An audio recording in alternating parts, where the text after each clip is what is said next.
With week 6 of the college football season looming, there are several teams that are taking the bye week and trying to muster up for the second half rush. It's going to be difficult to find top matchups to view this weekend, but the few that we have, we won't have to worry about flipping back and forth to watch them in its totality. Want to find out what they are? Stay tuned to find out on Gridiron Gab Triple Option.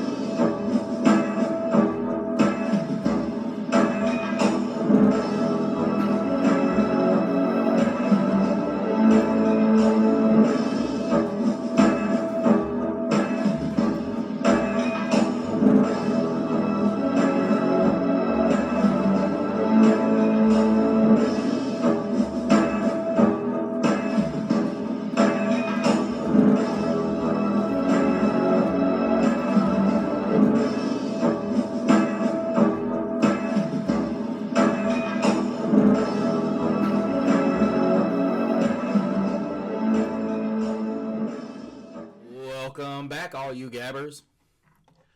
Thank you so much for joining us yet again for another awesome edition of Gridiron Gab Triple Option. Mr. CeeLo and I am again joining you. I have been a college football fan since I was 5 years old, so I know the ins and outs, locations, and whatnot of all types of college football. Now, I've forgotten a lot of things, but someone asked me to put my credentials out there, so that's what I'm doing. Hope you guys are doing great. My family and I, we are just getting back into doing things normally. We were affected, we were hit directly by Hurricane Helene. Just want to give my thoughts and my prayers out to any of you that had to deal with this terrible act of nature. And hopefully you guys are all doing great. Your family's great. And hopefully your damage to your home was not extensive. But if it was, God bless you, and we hope all of you are safe and you're recovering well and everything's getting back to normal for you. Most people here in our area are getting electricity back. Roads are clear, and just want to give a gab out to all those that have helped, from electric companies all over the Southeast to individuals such as my buddy Scott, who have helped by cutting trees down. Also, people who have given acts of kindness, such as allowing people to use showers, and spend evenings in their business, if you will, such as Jay Bailey. Thank you so much, my friend, for being such an act and a pillar of God. You are awesome. God bless all of you, and we hope that you recover and that the damage is not extensive and that everything's going to be good with you. Just want to give a big gab out to my buddy Brad. As always, he is such a wonderful supporter of the show, loves his college football, and like I said, I'm going to leave that alone because I called it. As we move along, ladies and gentlemen, I've already given you the rundown of the top 25, even though the show is going to be a little bit late.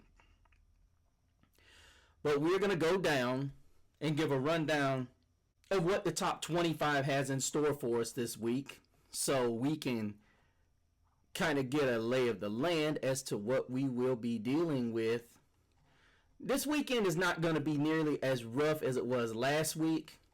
You know, we had so many great matchups that it was just difficult to, it's one of those weeks where it's so hard to get a read on anything as far as what game you're going to watch. For me, that's great. I flip during, when the commercial's up, boom, I get a chance to flip. Now, a lot of people are going to say that's the chance you either go to the potty or you go grab some chips and something to drink. You just pick your place. Or if you like me, you got wonderful nephews that come over and watch the game with you. Or if you're at the gym, you just use that as an opportunity to get a set in. Now, let's go down the top 25, and then we'll go over some of these bad boys. Number 1, Alabama will go to Vanderbilt. That'll be a game that's going to be interesting to watch because normally, if you see a team that comes off of a huge win, they have somewhat of a setback. It's possible. Number 2, Texas is off until they see Oklahoma for the Red River Shootout. Number 3, Number 3, Ohio State has Iowa this week at 3:30. That's a game I'm going to be interested to watch because Iowa's finally starting to put up a few points, but it's one of those teams that everybody said, okay, they can't score any points. Now they score some points. They're not stopping people as efficiently as they do. Then let's go to number 4, Tennessee, who is quietly, every week there's always a team that surprises us. And last week, the week before that, it was Tennessee. This week, Tennessee sneaks up to number 4. They have to go to Fayetteville to face Arkansas. This is going to be an interesting matchup. This could be one of those pesky games that it kind of hangs around for a little while, and then right there at the end, it changes things. Number 5, Georgia has Auburn in Auburn. So they've got to go to Jordan Hare. So their quarterback play is not very good. So I'm not sensing that this is going to be a game that's going to be much of a struggle. Oregon is playing tonight. They've got Michigan State. I see that being a game that Oregon needs to dispatch of rather quickly, because they've got a matchup next week that is going to be very detrimental to their chances to make the college football playoff and possibly get one of those byes. They've got their first marquee matchup in the Ohio State Buckeyes, but they come to Eugene.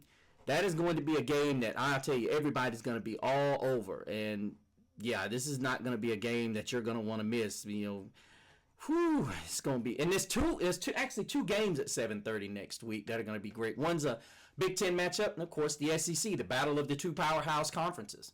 Then we have number 7 Penn State has UCLA. This is another team that this could be one of those trap games, because next week Penn State actually has to go to Los Angeles to play UCLA's crosstown rival, USC.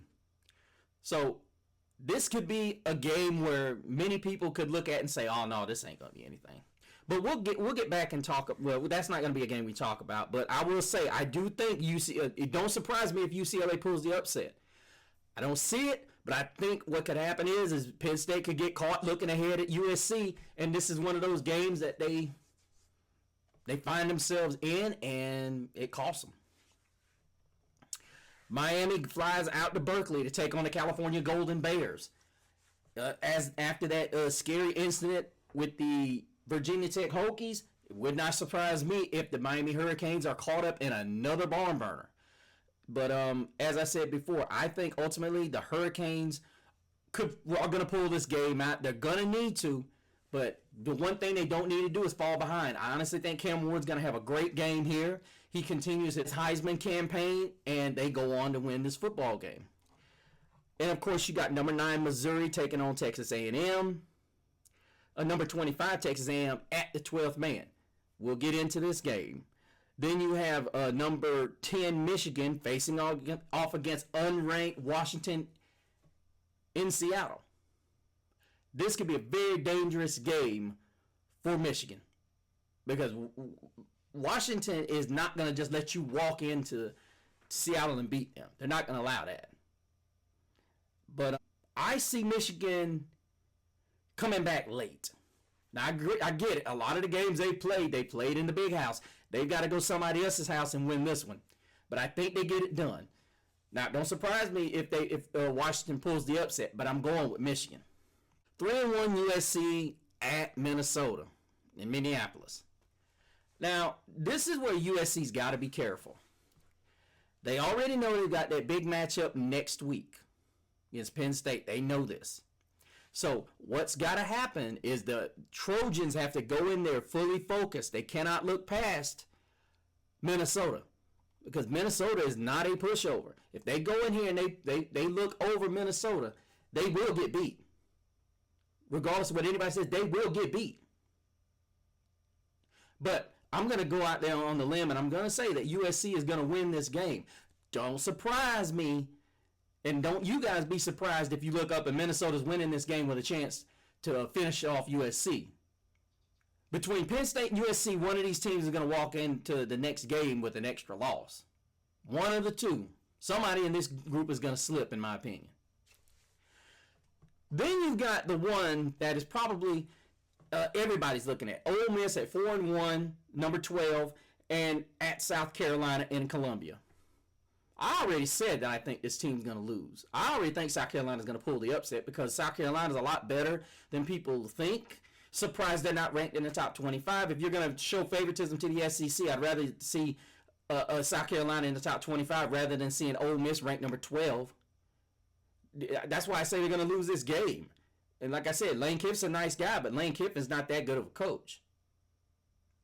He looks good against inferior competition, but Jackson Dart and those guys looked shook last week when they lost to Kentucky. And Kentucky's one of those same type of defensive teams with no offense, really. Good defense, no offense. So it would not shock me if South Carolina pulls the upset. Not at all. Then we got 4-1. LSU's off this week. And guess who they got next week? Ole Miss. So I will revert back to that game, Ole Miss versus South Carolina. Now, granted, Ole Miss can't afford to look past anybody. But the fact of the matter is, I feel like Lane Kiffin's not going to have them ready to play against South Carolina. He's going to have them ready to go against LSU. And for that matter, they look past South Carolina, and I think South Carolina comes in there with the chip on their shoulder, and they say, look, you going to look past us? Really? And I think for that reason, I believe that South Carolina pulls the upset. That is the reason why. And then they lose next week as well. Notre Dame is idle. Then we go to number 15, Clemson. They have to travel to Florida State. This is the game that I believe, and I'm not trying to be mean, you guys. I know a lot of people are saying, this is the game I believe is going to get Mike Norvell canned. I believe Clemson goes into to Tallahassee. Those guys give it their all, and I honestly think that that Dabo Swinney and his boys are just going to put it to them. And I believe, as much as many people say you don't do this in a certain length, in a certain spot, or so on and so forth, you'll be almost halfway through the season. What have you got to lose now if you give Norvell the boot? I like Norvell, but I think what happened was this thing last year, and this is where college football is going to have to look at itself. When you had the exodus from Florida State after they got basically, I don't even want to say robbed, but they basically got just blown up in smoke when it came to that. Nobody even thought they existed. And I think ultimately it destroyed the program. And not only did their guys go to the NFL, but those guys also, they went to the transfer portal. And then it was DJ Uiagalelei has struggled mightily. So I believe Clemson wins that game and probably wins it big. And it's the end of the Mike Norvell tenure at Florida State. Then we look at the undefeated, unbeaten Iowa State against my boys Donut and Steve Linton of Baylor. Hometown boys, just for you guys know. D-U-B. Iowa State's undefeated, but only way Baylor's going to win this game is unless that defensive front for Baylor is able to get pressure and keep the ball on the ground. If they can get pressured, they can beat Iowa State, but I still don't know if I trust them enough. I got to go with Iowa State at number 16. But look for Baylor to keep it close. Look for them to keep it close. Then we got 5-0 BYU's off. BYU is 5-0 and they're off at number 17. And then we've got Utah at 4-1, number 18, coming off a loss. They will host Arizona State next week. Oklahoma also off this week. Until they face Texas. So you got the Red River Shootout is going to feature two teams that have 2 weeks before they play. Ooh, this is gonna be good. But we'll have more time. I'll give you time on that one. That's gonna have a show by itself. Kansas State at 4-1, number 20, is going to be off this week. Then you got 3-1 Boise State, who's going to take on Utah State at 7 tomorrow night. I'm actually surprised at the way Boise's been playing. They have actually played some really, really good football. I'm actually very impressed with the way they've been playing.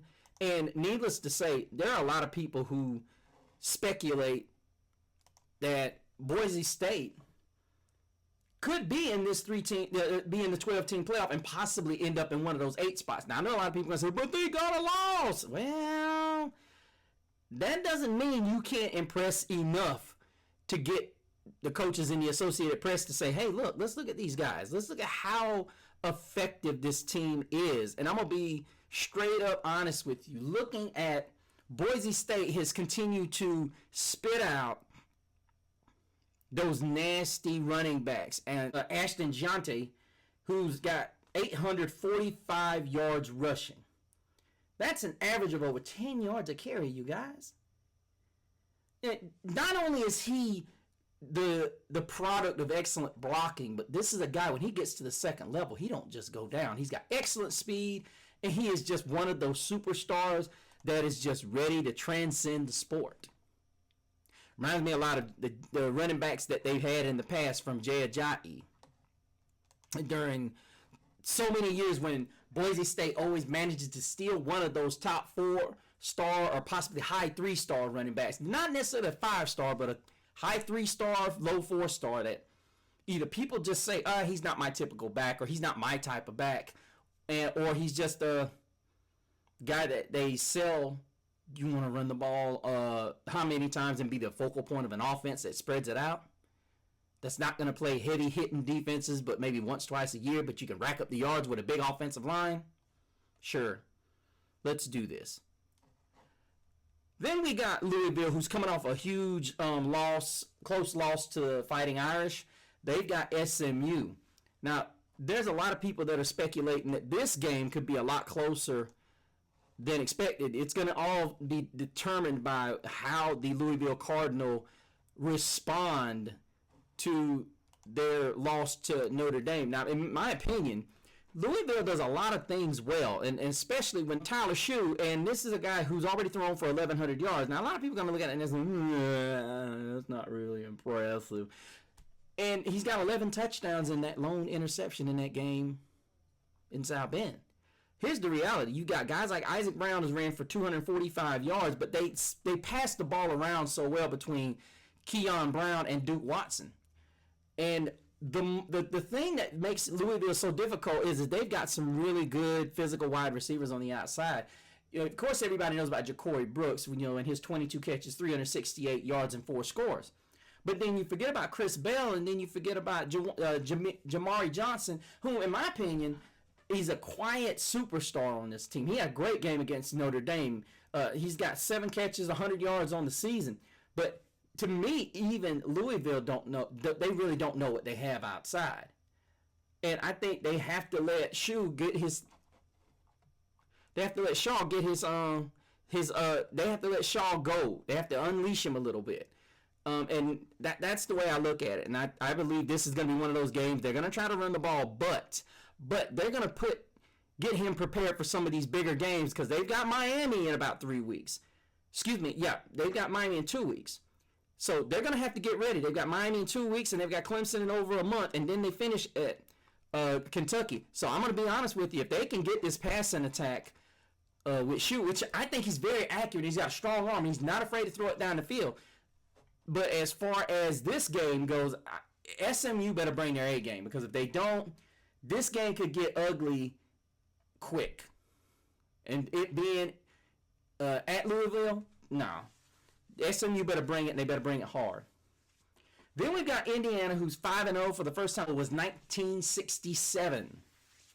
Yeah, long time ago, Indiana. And there's a lot of people that are excited about Hoosier football, and they go to Northwestern. Now, there are a lot of people picking them to win this game. Me, however, with this game being at Northwestern, I'm not saying it's going to be a cakewalk. Because, listen, you walk into somebody else's building, you're not just going to beat the tar out of them.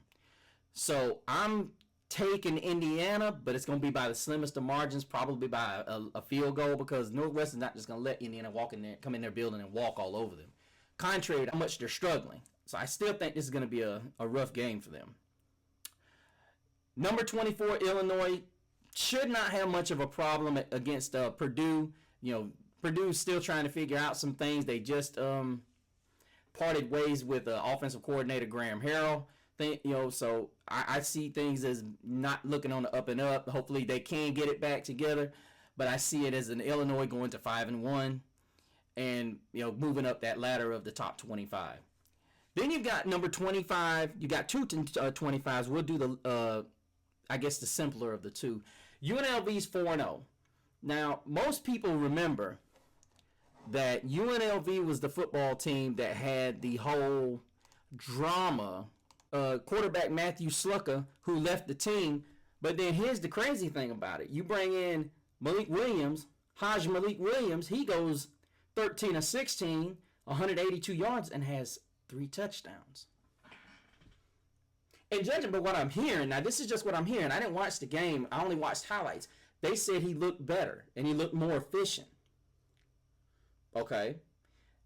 And yeah, I mean, you look at Sluka's completion percentage, which is at 43%, high 44, high 43, low 44, and then you look at Malik Williams, he's at 81. Maybe this UNLV team is for real. I don't know. I've seen them play once. I think when you look at the dynamic, maybe this team is ready to take off. I don't know. But I'm looking at the rushing numbers, and maybe, just maybe, Sluka leaving was a blessing, maybe? I don't know. But I see UNLV winning this game and going up to them because there are going to be a few losses and unimpressive victories this weekend. Let's look at the marquee matchups that we talked about. First of all, you've got Missouri versus Texas A&M. Now, there's a lot of people that are going to disagree with what I'm about to say, because the truth of the matter is, because looking at Texas A&M, now granted, Connor Wigman is still out with injury, and to me, Missouri has not been impressive in their wins. They just have not. There are so many that are predicting. I know the ESPN ESPN Analytics is saying this game is pretty much like the 2020 election. 51% to 48%. That's pretty much what you have here. Now, do I think A&M is going to be the one to win this game? Sure. If Reed can be the guy that is going to make smart decisions throwing the football, and he takes what Missouri's defense gives him. Because I'm not sold on Missouri's defense as far as being able to stop the run consistently and stop the pass consistently.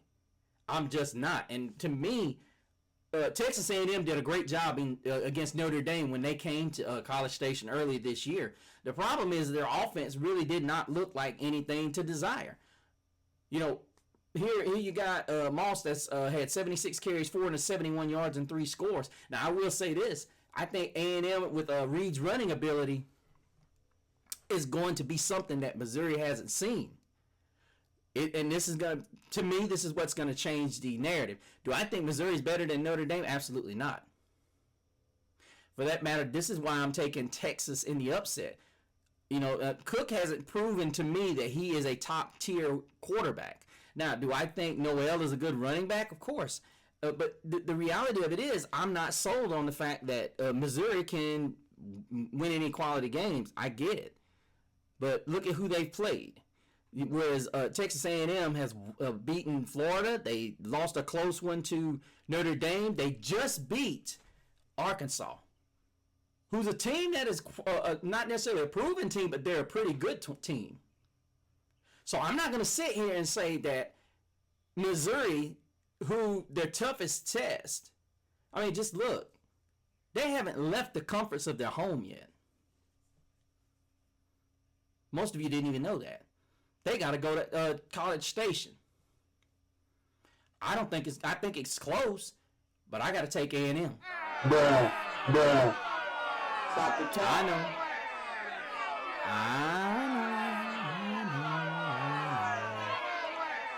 I know. But let's mosey on back up here, shall we? And let us go through And let's discuss what we could possibly see in all of this. Do I think that there's going to be a major upset? And I really do. I think there's going to be at least two. I think possibly we could be seeing the drop off of Ole Miss, because I feel like I believe they're going to lose in Columbia. I think South Carolina ends up in the top 25 because at the end of the day, Ole Miss is going to have to think ahead to LSU. So, and they're going to leave it all laying down. I think Penn State has to knock off UCLA quick so that they don't show. I remember hearing somebody, I think it was Danny Cannell, said they're going to have to dispose of UCLA as fast as they can so that they can keep as much in the stable as they possibly can, so that they're not running around giving away as much. They want to give away as little as possible to the USC defense. But that's going to do it. Let us know what we can do to make the show better, you guys. Also, hit me up in the comments. If you guys add the show and you subscribe to us, please, please, please put your name down there so I can give you a gab out, Brad. Also, go to the Facebook page of the same name, Gridiron Gab Triple Option. Add the show so you can participate in polls, participate in all sorts of other things that we have there. We're catching up. We're learning how to do this thing. We want to keep you guys more involved so we can keep the conversation going. We're coming up on the first selection committee. Hopefully we can keep things in a proper order and whatnot, so we can start having the conversation of who we like, who we don't like. And if I'm picking on your favorite team, please let me know. Tell me why I should change my perception on them. Possibly if you're a Penn State fan, or possibly you're a Missouri fan, let me know why I should feel a different way about them. But until the next time, same Gab channel, same Gab platform.